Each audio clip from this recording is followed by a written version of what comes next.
تو وسوسہ جو ہے انسان کے ساتھ چلتا رہتا ہے۔ وسوسے کا علاج ایک تو وہ ہو گیا کہ آپ پہچان لو اپنے ایمان کو، دوسرا نقصان واضح طور پر نقصان برداشت کرنے کی صلاحیت کسی کے حکم ماننے پر اگر آپ پہ آ گئی تو وسوسہ نہیں آئے گا۔ یعنی کہ کسی کا حکم اتنا ماننا شروع کر دو کہ آپ کا واضح نقصان بھی آپ کو ملال نہ ہوگا۔ یہ دوستی میں ہوتا ہے، محبت میں ہوتا ہے کہ اس کے کہنے پر آپ نے کیا کیا، یہ بھی آپ کو اس کو دے دیا، دوست کو کہتے دوست تھا وہ میں نے کر دیا، دوست کے اندر عقل نہیں استعمال کیا، ایسی آدمی کو وسوسہ نہیں آئے گا۔ وسوسہ ہوتا ہے جب تک ذہن کی زندگی جو ہے وہ قائم رہتی ہے اور اپنے اعمال کا محاسبہ کرتا رہتا ہے۔ تو اس باب میں اللہ پر ایمان کے باب میں وسوسہ یہ پھر ایمان کا گن بن جاتا ہے۔ اس کے لیے کہتے ہیں کہ جس طرح شک ایمان کی نفی ہے، اسی طرح یقین جو ہے یہ ایمان کی حفاظت کرتا ہے۔ اپنے ایمان کو اگر آپ یقین بنا لو، یقین کا ثبوت کون ہے؟ آپ خود ہی، اللہ ہے، ثابت کرو تو خود ہی ثبوت۔ آپ کو جو خود ثبوت بن گیا اس کو بھی کوئی الگ ثبوت نہیں ملا کہ اللہ سے کہیں اس کی کوئی پرائیویٹ کنورسیشن ہو گئی ہو، نہیں بات، وہ خود ہی ثبوت بن گیا۔ اب جو خود ثبوت بن جائے گا اس کو ثبوت فراہم کر دیا جائے گا۔ لہٰذا اللہ پر اس حد تک بھروسہ کرو اور جس حد تک امکانہ حد تک ممکن ہو۔ اگر آپ عقل کے مطابق چلو گے تو یہ وسوسے سے آپ بچ نہیں سکتے، وسوسہ جو ہے یہ قائم رہے گا۔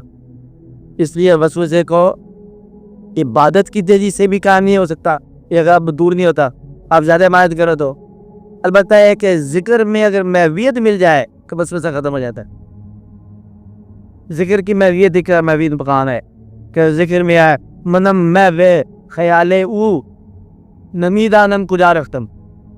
کسی کے خیال میں ہم چلے گھر سے آگے، یہ نہیں پتا کہ کدھر سے کدھر چلا گیا، یعنی کہ انسان محویت مسافرت میں سفر بھول جائے۔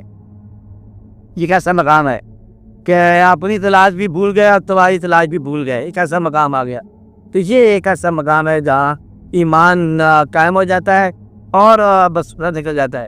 یہی وجہ ہے کہ آپ کو ہر بار یاد کرایا جاتا ہے، بار بار آپ کی زبان سے کھلوایا جاتا ہے سیدھی راہ دکھا، حالانکہ ایک بار دیکھ لی دکھا بھی ہے نا، لیکن بار بار آپ کو کہنا پڑتا ہے کہ سیدھی راہ دکھا، بار بار استغفار بتایا جاتا ہے تاکہ وہ وسوسہ جو ہے وہ آپ اس سے آزاد ہو جاؤ۔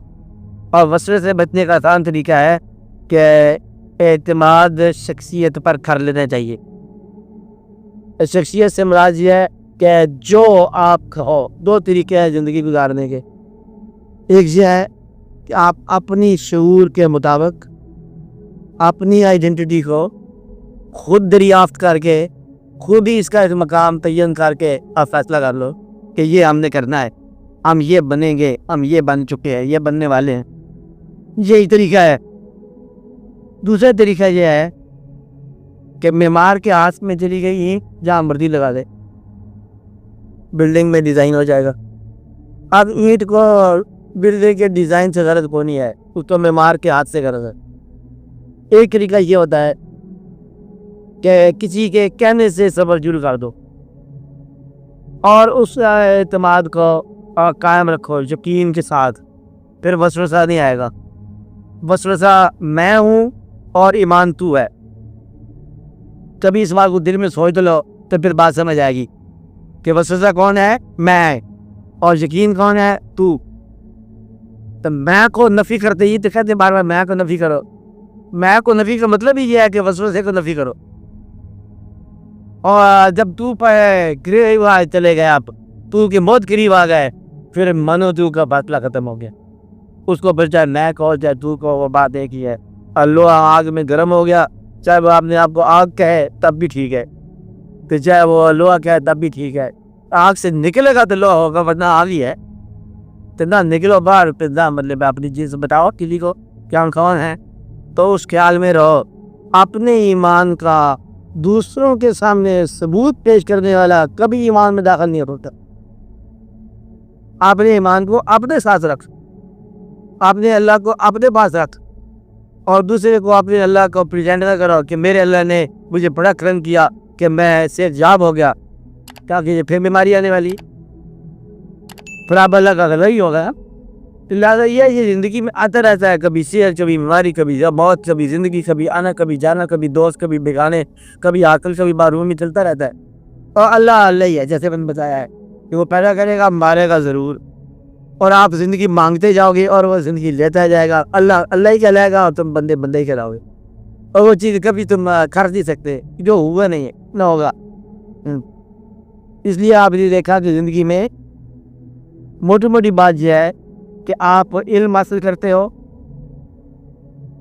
علم کا نتیجہ کہیں ایسا نہ ہو جائے کہ بے علمی یا کم علمی بن جائے یا جاہل بن جائے. یہ ضرور دیکھنا. ثبوت اس کا یہ ہے کہ علم کی اتنی برانچز ہیں, یہ تو آپ صاحبان علم جانتے ہو کہ علم کی اتنی برانچز ہیں جتنی کم از کم ایک یونیورسٹی کے سلیبس میں شامل ہیں, اور جتنی یونیورسٹیاں ہیں ان میں جتنے سلیبس پڑھائے جا رہے ہیں, یہ تو آپ سمجھ گئے تھا. یونیورسٹی کیلنڈر میں جتنے سلیبس ہیں, اب ہر یونیورسٹی کے اندر ایم اے لیول پر پنجاب میں سمجھ لو کہ 40 کے مضمون پڑھائے جا رہے ہیں, تو پھر یونیورسٹیاں جو ہیں کروڑ یا لاکھوں ہوں گی یا کتنی ہوں گی, ہزارہ, اتنے تو مضامین ہیں کم از کم یونیورسٹی لیول کے. باقی باہر لائبریری میں پڑھیں, آپ ایک علم میں آپ بہت کچھ حاصل کر سکتے ہو. کہیں ایسا نہ ہو کہ علم حاصل کرنے کے بعد ایک برانچ کا آپ کو بعد میں پتہ چلے کہ آپ دوسری برانچ میں کوڑے رہ گئے, وہ بڑا ضروری علم تھا, اب آپ کا علم جہالت بن گیا. علم جہالت نہیں بنتا. کب جہالت بنتا ہے؟ جب اس کا فیلڈ دوسرا ہو جائے, جس فیلڈ سے وہ ناآشنا نہیں ہے. اب وہ کہتے ہیں کہ یہ کیا بندی, جس کی مثال میں نے ہم تو بتائی تھی کہ مولانا روم کی مثال, کہ وہ ناوی آدمی تھا نا, اس کشتی میں سوار تھا, تو ملا سے کہا کہ بھائی کوئی تمہیں صرف ناو آتی ہے؟ ملا کا بچہ رہنے کا صرف ناو کا مجھے پتہ نہیں ہے. تو ناو صاحب نے کہا, بزرگ نے کہا, علم والے اسکالر نے کہا کہ تیری آدھی زندگی ضائع ہو چکی, تو علم سے نہ ہٹنا ہے. کشتی جب اچبولے کھلنے لگی, طوفان آ گیا. ملا نے پوچھا اس سے ناوی سے کہ بھائی بات یہ ہے تیرنا آتا ہے؟ کہتا ہے نہیں. کہتا تیری ساری زندگی عبارت ہو گئی. بات اتنی ہے, ناو نہیں چاہیے, کیا چاہیے؟ محو چاہیے. تو مولانا بھی یہی کہتے ہیں, سارے یہ کہتے ہیں ناوی علم نہیں چاہیے, محوی علم چاہیے. تو آپ محویت کے عالم میں چلے جاؤ تو پھر واقعہ ہو رہا ہے ایک علم دوسرے مقام پر جہالت ثابت ہو گیا. صرف نہ دریا کی موجوں میں کام نہ آئی. تو گویا کہ کہیں ایسا نہ ہو آپ جو علم حاصل کر رہے ہو, اس علم کے علاوہ کوئی ضرورت نکل جائے آپ کی آخرت کے وقت یا اسی زندگی میں, تو وہ آپ تو ہو معاف کرنا, یہ تو مجھے پتہ ہی نہیں تھا, تو پھر آپ کی زندگی ضائع ہو جائے. اس لیے میں یہ کہہ رہا ہوں کہ علم سے جہالت نکلنے کا امکان ہے. جیسے صحت کے بیج بونے سے بیماری کا پھل پیدا ہو سکتا ہے, دوستوں کے اکٹھا کرنے میں تنہائی حاصل ہو سکتی ہے, اور زندگی جو کر رہے ہیں اس کے اپنے برعکس نتیجہ دے سکتی ہے. اسی طرح ایمان جو ہے, بہت صاحب ایمان جو ہے یکلخت جو ہے ابہام میں داخل ہو سکتا ہے, اور اس لیے کہتے ہیں آخرت تک اپنی خیریت منگانی چاہیے. ایمان کا ہمیشہ خطرہ رہتا ہے, لیکن عشق کو خطرہ نہیں رہتا ہے. اس کا ایمان جو کہ مرکز کی طرف آ گیا, وہ ایک محبوب کی طرف آ گیا, ایک دوست کی طرف آ گیا, اب اس کے پاس چلا جا رہا ہے, کہتا ہے میرے دین بھی تو, ایمان بھی تو, تجھے بات ختم ہوگی. تو اس کے لیے کوئی خطرہ نہیں ہوتا. اور جس کا دین اور محبت الگ الگ ہو, اس کو خطرہ رہتا. کہتا کہ میں کس کی لاج نبھاؤں, ادھر اللہ کا حکم ہے, ادھر محبوب کا حکم ہے, ادھر مہیوال میں کہا دریا کے پار آنا, اللہ کا حکم ہے کہ واقعات اور ہے, تو ہم کیا کریں؟ دونوں باتوں میں فیل. تو تذبذب یا یہ دونوں باتوں میں فیل. اس لیے اس بات کا ضرور خیال رکھنا چاہیے کہ اپنے تعلق کو یا اپنے یقین کو بہت ہی کبھی رکھنا چاہیے. اور آخرت جو ہے یہ آپ کے یقین کا نام ہے. آخرت کیا ہے؟ آپ کے یقین کا نام ہے. اور زندگی جو ہے آپ کی رعایت کا نام ہے. خوشحال زندگی کیا ہوتی ہے؟ گھر کی زندگی میں کیا رہو، چھوٹی سی گھر کی زندگی کیا ہے؟ آپ کی رعایت کا نام ہے. اور اگر آپ گھر کے اندر ہی محاسبہ شروع کر دو تو کوئی گھر جو ہے وہ اذیت سے نہیں بچ سکتا. اب بچوں کی جتنا آپ پیار کرتے ہیں اتنا مؤدب نہیں کرتے. اندازہ لگاؤ. دیکھو ہم ان کے لیے کیا کیا کیا کیا نہیں کرتے، اب وہ ذرا پرواہ نہیں کرتے، لیکن نہیں کرتے تھے پھر بھی ہمارے بچے چھوڑو ان کو. مقصد یہ ہے کہ یہ جو واقعہ ہے نا زندگی کا، کہ اپنے آپ میں سے اپنا آپ سلامت نکالنا، یہ کسی کسی کو نصیب ہوتا ہے. تو ورنہ یہ راستے میں دولت جو ہے نا راستے میں لٹ جاتی ہے. ایمان کی دولت خاص طور پر ذرا تیز کوئی آندھی آئی تو ایمان ہاتھ سے نکل گیا. محبت ہوتی ہے تو وہ نہیں نکلتی ہے، طوفان سے گزر جاتی ہے. ایمان اکثر بدلے میں ہاتھ سے نکل جاتا ہے. عقیدہ ہاتھ سے آگے پیچھے ہو جاتا ہے. کہ عقیدہ یہ ہے کہ اللہ تعالیٰ بار بار قرآن پر میں نے آپ کو بتایا کئی دفعہ کہ اللہ تعالیٰ نے ایک دفعہ فرمایا کہ مومن جو ہے، مسلمان جو ہے، غالب کر دیے جائیں گے ہمیشہ مغلوب کے سامنے. اور اللہ پھر سچ کہہ رہے. اللہ تعالیٰ کہتا ہے جو تم محنت کرو گے وہ تمہیں ملے گا اللہ ما سعی. اور ہم دیکھتے ہیں بغیر محنت کے کچھ لوگ کر جاتے ہیں اور واقعات حاصل. اللہ تعالیٰ فرماتا ہے کہ زمین پر کوئی ایسا نہیں جو انسان جی جان جس کا رزق میرے پاس نہ ہو، میں ہی رزق دینے والا ہوں. اور ہم نے دیکھا کہ لوگوں کو کچھ مانگتے ہوئے اور کچھ لوگوں کو بندے میں محتاج بنتے ہوئے بناتے ہوئے. اور پھر سچ ہے. اب یہ جو ہے نا سچ، یہ کیسے مانو گے؟ یقین کے ساتھ. اگر آپ مشاہدوں میں آ جاؤ گے تو پہلا مشاہدہ غلط ہو جائے گا کہ پیغمبروں سے پوچھا لوگوں نے کہ بھائی یہ بتا دو کہ وہ کون سا علم ہے جو تجھے پیغمبر بنا گیا اور ہم آپ کی امتی بن جائیں، جب کہ آپ ہم اکٹھے رہتے ہیں.